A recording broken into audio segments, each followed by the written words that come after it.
The views and opinions expressed on this program are those of the participants and do not reflect the views of BronxNet or the program underwriters.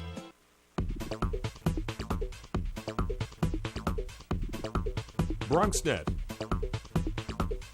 Your voice, your views, your vision.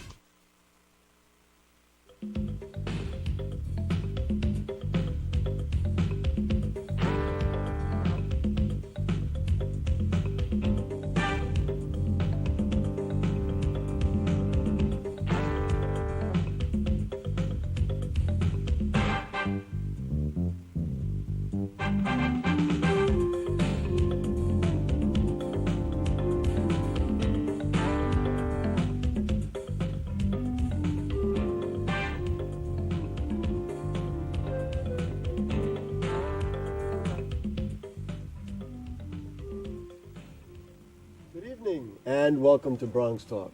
In 2004, the city's Department of Environmental Protection began the construction of a Croton water treatment plant on 45 acres of Van Cortlandt Park in the face of overwhelming objection by Bronx communities and advocates who said the plant should be built on an industrial site in Westchester. They were concerned that the cost would balloon and mean historically high water rates for everyone in New York. They were concerned that parkland would be irrevocably destroyed. They didn't trust the terms of the so-called Parks Funding Mitigation Plan that paved the way for the needed legislation to put the plant there. And there was great concern for the well-being and the community's access to the Jerome Park Reservoir, an historic facility that's more than 100 years old. At this point, 10 years, more than $3 billion, a decade of half-truths, distortions, and outright lies, not to mention 3 federal fraud convictions later, there are enough I told you so's that would likely fill the reservoir's 130 acres. And there's still more concern. Tonight on Bronxtalk, we'll present exclusive information that the DEP is violating the city's tree replacement guidelines, that there are previously untold plans to keep the reservoir under construction until 2020, and maybe most egregiously, there are indications that the city has violated state legislation by exceeding the boundaries of the permitted park construction in both circumference and height. This is information that you won't see or hear anywhere else. It's exclusive to our program tonight. And as always, you can weigh in with your questions or comments by calling 718-960-7241, or you can email them to us at bronxtalk@bronxnet.org, and we'll read them on the air during a future edition of our program. But for the here and now, she's been fighting for the Jerome Park Reservoir for decades, a founder of the Friends of Jerome Park Reservoir, an active member of the Bronx Council for Environmental Quality, and a longtime community activist. My friend Karen Argenti, thank you for joining us. You're welcome. And also the chair of Community Board 12, who is the current chair of the Croton Facilities Monitoring Committee. It's Father Richard Gorman. Father Gorman, thank you for joining us. Gary, thank you. I'm happy to be here, and especially happy that my friend Karen Argenti is with me. There you go. It's a whole team we got here. Absolutely. I do need to mention at the top of the show, many people know, viewers may know, and certainly they know, I have been also one of the advocates who was very concerned about this project. So I don't want anybody to say, oh, he's being duplicitous about it. I'm stating right the obvious. I didn't think it was a good idea and still don't think it was a good idea. Father Gorman, let's start with you. There are so many elements. When trees are taken down for a project, for any project, what is the rule for replacing those trees, whether it be at the reservoir or even in your Community Board 12? My understanding, Gary, after many years of being a community board chairman, is you take down a tree, you put back a tree. In other words, it's a one-for-one replacement. We do not lose trees. As I understood it, it was what they say they like to call wood for wood, so it's the circumference of the trees.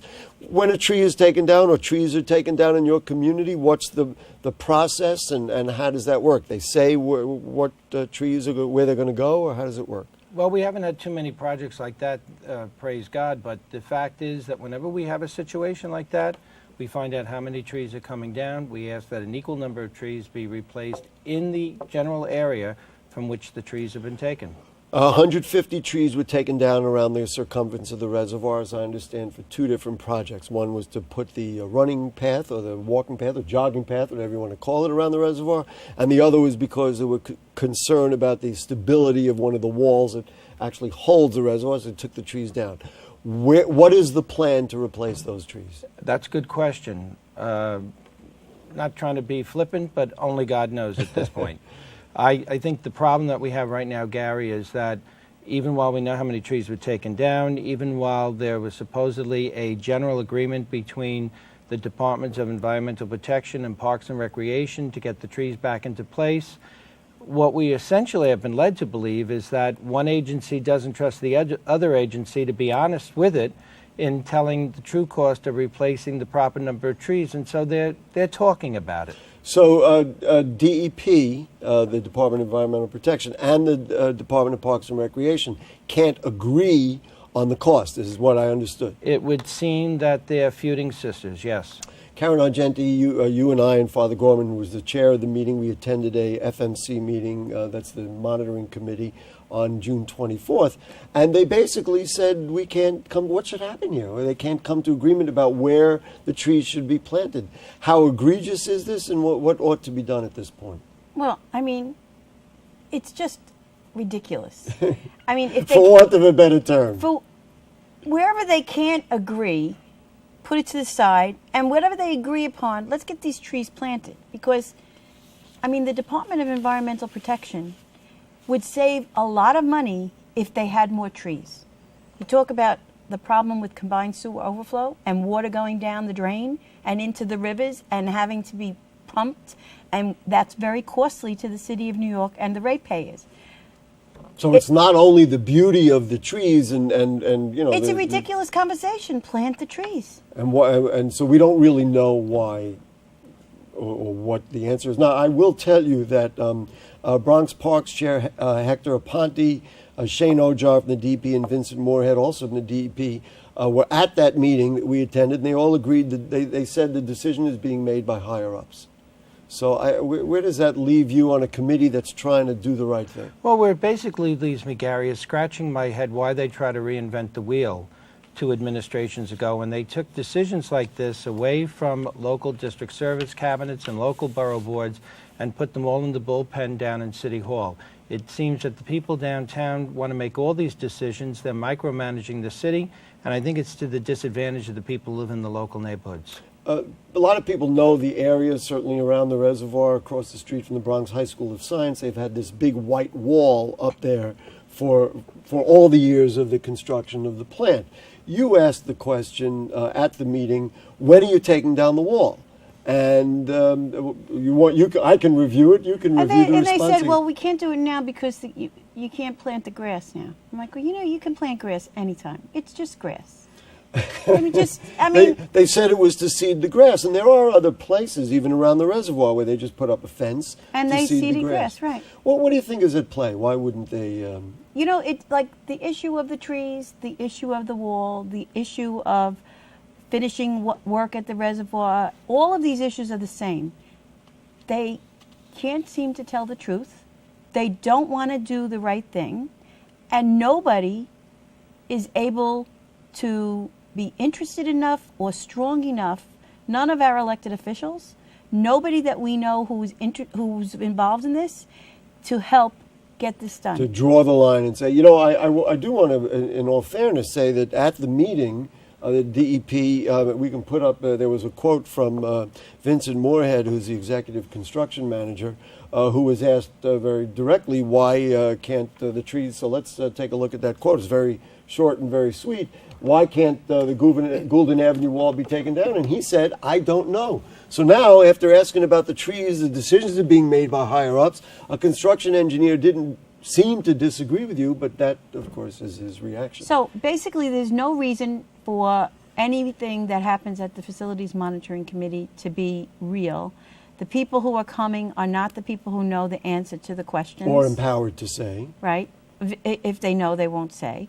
And so we're not getting anywhere. And there's elected officials who sit at this committee, and none of them have any problem with the fact that this is a fake board at this point. The borough president has a representative, and Councilman Cohn has a representative, in addition to 2 of your colleagues, and then a representative from each of the agencies. Just to say, the community boards are volunteers, and they are in the same position as the rest of the community, you know? Let's talk about because the reservoir is such an important, I think, point for so many people in the community. It borders on 5 different neighborhoods in the Bronx, and people, I think, right now love the fact that there is water in the reservoir. Certainly in the summertime, keeps things a little cooler, looks a little nicer. I mean, there's many reasons why it benefits the community. And Karen Argenti, maybe you can review. They talked about now a whole new plan for the circumference of the reservoir, renovating gatehouses. Those are those brick structures there. Why don't you just give people an idea what that means? So this is a real puzzle. Basically, this work was supposed to have been done as part of the filtration plant, the $3 billion. So now you have this project that was less than $1 billion. It comes in at $1 billion. It starts working its way up. It's up to $3 billion, and it's not doing what it said it was. Because they still claim they have more work to do. Right. So what they did was they pushed out the work that they didn't actually need, like maintaining the Jerome Park Reservoir, and they just kept pushing it to the side because they knew it was a little bit controversial. I have to ask this question, and I asked it at the meeting, and you can go, it'll be in the minutes whenever they publish those minutes. They did a whole presentation on renovations to gatehouses that in the next phase they're going to take down. And I said, what is the point of renovating a gatehouse, finishing the roof and doing some of the other structural work if the next plan is to take it down? We have the response to my question was, because I pressed them, and Shane Arjar, who's one of the community relations people, said, I don't disagree with you, it's logical, but it didn't happen that way. I mean, it's like, so you sit there and you see these things and you're not sure what to say. When there was this little court case because they said they weren't going to blast, but then they decided they needed to blast. Right. And so we went to court and we didn't win, and they made a minor modification like this big of the details. And in this document, it says that they fixed the valve at gatehouse number 2. Well, if they fixed it before that, which was 2009, and now they're going back and fixing it again, well, I mean, how many times are we paying to do the same thing? You know, one of the things that I said it at the meeting, and I'll say it here, that this, to me, was a contractor benefits agreement, that the whole idea is to keep folks at work.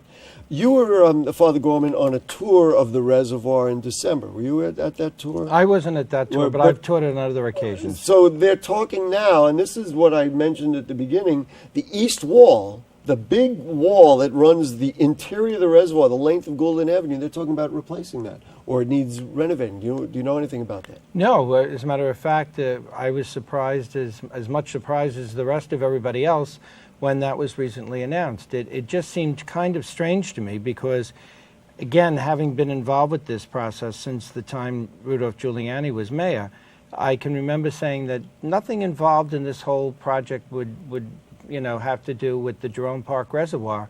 And it seems that ever since then, we've had nothing but work going on at the Jerome Park Reservoir, including tonight when I couldn't get up the hill because the truck was blocking me. There you go.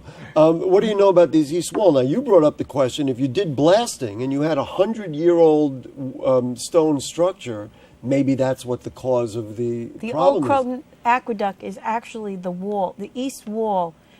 When they originally built the reservoir, that was half. Goulden Avenue was half of the reservoir. The other half is where all the schools are now. So the aqueduct, the old Croton Aqueduct, is built into the wall. And now, who knows what they did when they did that blasting. We can put up the quote. There was a quote from somebody when asked about why the wall needs to be replaced. I thought Karen's question, because you blasted there, and they said because the reservoir was filled and emptied. That seemed ridiculous. It also seems ridiculous to me that it was empty for 10 years and they didn't do the work then. Now we're extending the work, and they talk about it literally going to 2020. And they never explained why for 10 years they didn't have water there, because that had nothing to do with the filtration plant. That had to do with work that they did on the aqueduct, which was another thing we said, oh, you really should pressurize the aqueduct. And like, no, we're not putting the aqueduct in there. But then you'll notice that when we get those lists with all the things, the bottom line says aqueduct, they did something with the aqueduct. So they never really had a vision of how to handle the water system. This was piecemeal by piecemeal, and if my allegation is true that it's a contractor benefits agreement, ultimately, that this is how you keep them in business. Or they deliberately misled us. Or there's one other possibility. As a great saint once said, Gary, never ascribe to sinfulness what can be explained by simple stupidity. And I'll just, if I may just throw that out. I hear what Karen says about, who is working on this, who's able to solve this. Again, I have to say it, I'll probably say it again and again during the course of this program.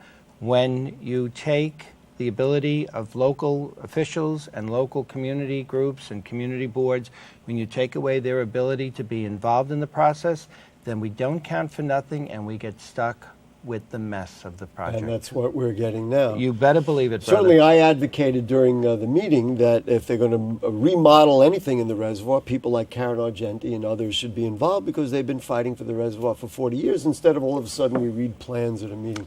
I do want to move along and I want to get to the project itself. Jane, maybe we could show that overall picture of the plant, which I think many people say, well, they drive by on Jerome Avenue and say, all right, this is where the plant. So let's put that first picture right up there. Okay, get rid of the logo there. You see the plant is there on the bottom right, that white thing. And if you look all the way to the left where Van Cortlandt Stadium is, look at the size of the plant. It's the size of Van Cortlandt Stadium and 3 baseball fields. That's how large this so people said, oh, well, you don't see it. But that's how much of the space that this 45-acre plant took. And then you can see the parade grounds on Broadway also above that, above where the stadium is. And look how large it is. It's almost as large as the containment of Van Cortlandt Lake, which is also to the left there. It's a rather extraordinary picture, I see. Anyway, Karen Argenti, talk to me about the alienation bill that gave them the right to build a plant in the park. What was that? So they decided to put the plant in Marshall Parkway and several... Marshall Golf Course. Marshall Golf Course, right, sorry. And several community people got together and they said, well, the plan was no good because it was actually 30 feet above the ground. They said, no, it's underground. And we said, no, it's 30 feet above ground. The judge agreed with us. And ordered them to alienate parkland, that if they were going to build it 30 feet above ground, they had to alienate parkland. So they proceeded to alienate the parkland. And in the negotiations, however they were, they came up with the idea that it's not really going to be above ground. We can keep it all underground. We don't really need to alienate all that land. It's going to be temporarily alienated and only 2 little dots should be above grade. The other thing which I want to do first is, so that there was that plot of land that was alienated, but it appeared from a presentation you made. And let's start showing some of these things, Jane. Just start putting the pictures up there. This shows you what the plant looks like, right? Then the next one is on the next... Those yellow lines are the lines of alienation. So basically they've already exceeded... But it's below grade. So that's below grade, so that's permitted. Yeah, right. All right, let's go to the next picture then, if we can. Now, this one shows what Karen Argenti described as cells. The blue are water cells, right? And you can see there's a dotted line that goes straight along the bottom line of this little circle, and you can see that the blue circle plus the roof is actually outside the alienation line. Right. Father Gorman, if this is true, that they've actually exceeded the boundaries, in other words, they got a pretty serious piece of legislation to build this plant there. If they've exceeded that, what happens? Is that serious? Is that... Well, I guess it depends, Gary, on whether or not you think it's serious when government doesn't abide by the rules that it's sworn not only to make, but to uphold. The fact of the matter is, look, I'm not an expert on reading plans, but it looks exactly as you say, that they've exceeded what is the amount of land that was alienated. So here's the question. Again, is it something that was done deliberately, hoping that, again, no one in the local communities would be watching? Or is it a matter of they're just not smart enough to do things the way they should? Karen Argenti, she looked at him with a very doubting eye, my friends. These are water cells, and when you brought it up at the meeting, they said, well, but this is not for use by the plant. And what was your reaction to that? So the water cells are the direct result of the filtration plant displacing the groundwater that was in the ground before. Now, it's not like it displaced it once. It's going to continuously give water. So they needed to have all those water areas. It's almost like a moat. It is a moat around the reservoir. Around the the filtration plant. And so if you have that, I mean, my joke was that if you wanted it to be a parks use, you put alligators in and call it part of the Bronx Zoo, but nobody seemed to appreciate that.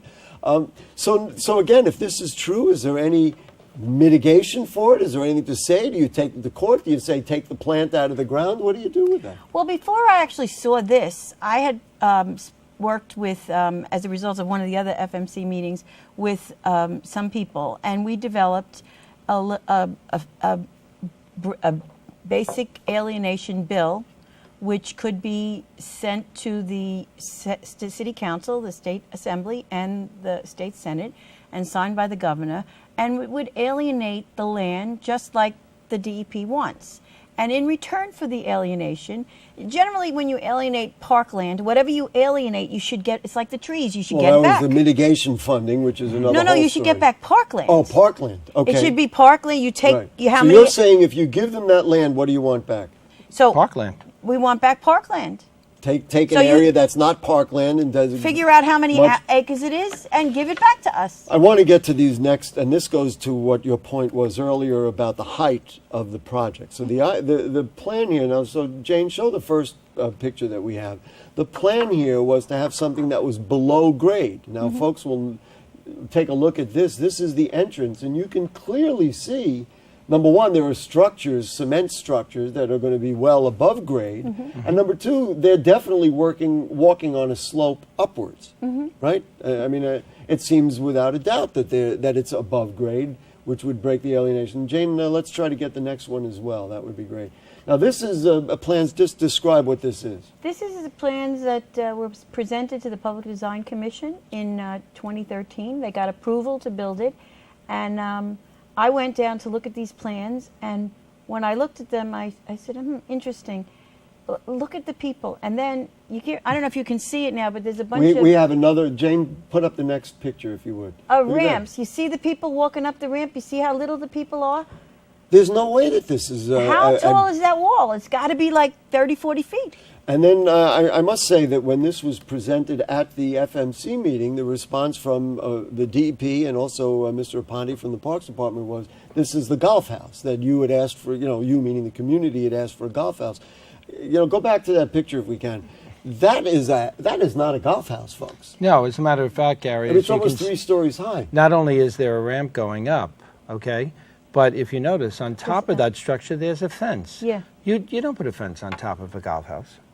Oh, that's true. So there's So that's why I asked, what's the elevation of that fence? Because if that's the top of the filtration plant, Right. then the filtration plant is, like they had originally intended, 30 feet above grade, like what they was in 2003, or 2001, before that, when they went to the judge. To give folks a perspective on what the 30 feet would mean, do we know how high an elevated train is on one of our subways? To me, that's got to be 20, 30 or 40 25, feet. yeah, right. 25 or 30 feet. I So think- what we're I think the saying one on now, White Plains Road is as you 28. drive by for a project that was signed by the state legislature to have been at grade, it clearly is going to be above grade. Now, there is a grade difference from Jerome Avenue to where the plant is. In other words, it slopes up a little bit. It slopes up. It goes up. But the plant doesn't start until like 20, 30 feet in. So the grade difference is outside. There's one more photo, which actually I took a little while back. So let's pop that photo up there. To me, this is an actual photograph of the plant itself. I think this gives you a pretty good idea that there are cement structures, and the idea is that they were going to put a golf course or a driving range above on the roof of that. Big green roof. And that, to me, that explains the 30 feet, because clearly that's going to be way up. I mean, there's no question about it. So as we get to the end here, Karen or Jenny, what do you think should be done at this point? I mean, we've put all this stuff out tonight. We're alleging certain problems here, and they, anybody who wants to respond to it in writing or otherwise, We they're didn't welcome even to come talk on the about how show. they're changing the 2 entrances. you can talk about it very briefly. We're almost out of time. They were supposed to have one entrance that was shared with the DEP and Parks Department and a maintenance facility, and they got rid of the Parks Department over there, and they got rid of the maintenance facility, and now there's two entrances, which means the first entrance is all DEP, and anything that's above ground it has to be alienated as well. Has to be alienated, so they would have to go back to the state legislature and do the whole thing. By the way, your blog thing there, waterblog.org. People Power. So if you go to this site, there's a little bit of disagreement between me and Father Gorman concerning what kind of advocacy. What should be done next? What should be done next? If you go to the site sometime tomorrow, there'll be a bunch of choices. My preferred method would be to contact the DEP. I understand it would be very difficult to actually get to them, but we might also and what have would you people. say if you do contact them? We would have people say different things. First, you give them their name, and you give them your address, and you give them your phone number, and then you say, "Please give us back our trees." And then the next day you say, any of the other things and there's that a we million do. of them. There'll be a whole bunch of issues there, and you can just And choose whichever one you Father want. Gorman, your idea of what we ought to do or what ought to be done at this point? I have no problem with people contacting DEP, but then again, since it doesn't seem to be a very communicative agency, I don't know if there's any benefit to doing that. I believe Mayor de Blasio has said that he's concerned about local neighborhoods. He wants to hear from local neighborhoods. He's concerned about the interests and the needs of local neighborhoods. I think everyone, if they want to do what Karen has suggested, fine. But I think you ought to get on nyc.gov, and I think we ought to burn up the keys with emails to Mayor de Blasio. He should have 20,000 emails on his inbox tomorrow morning. Just going back to the alienation thing, I mean, this was done. Is there any recourse? Can you sue a public agency and then you sue them to do what? You want to replace the parkland, or if it's Gary, above it's very hard, and you know this because all of us at this about table 30 have been seconds. Go involved. ahead. But again, it's very hard to sue the government in its own courts. But I have to say this. I certainly hope that both the City Council and the state legislature will do something that I recommended years ago when this nonsense say it 'cause started. we're almost out of time. They should have a legislative investigation. From top to bottom, a hearing or whatever else. Absolutely. Father Gorman from Community Board 12, Karen Argenti, thank you for your community activism and dedication to this in the borough of the Bronx and everything else. We appreciate it. Folks, if you have further questions or comments on anything you heard on tonight's show, if your eyes are rolling like mine, oh my goodness, then you can send an email to us at bronxtalk@bronxnet.org or put them on our Facebook page, and we'll read them on the air during a future edition of our program. Also, you can become a fan of Bronx Talk on Facebook. You can see the archives at bronxnet.org and check out the Bronx Talk link on the bottom right navigation bar. If you need to see this again, go to watch the archive, because I don't believe it either. It's really an unbelievable story.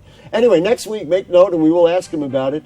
Borough President Ruben Diaz Jr. will be our guest, and on July 21st, we'll present the latest from Seis del Sur and their exhibition in a fabulous new music space in the South Bronx. So we'll see you then. Thanks to producer Jane Filoro, director Shirley Arrieta, to Helen and everybody else who works on the show. And we'll see you next week.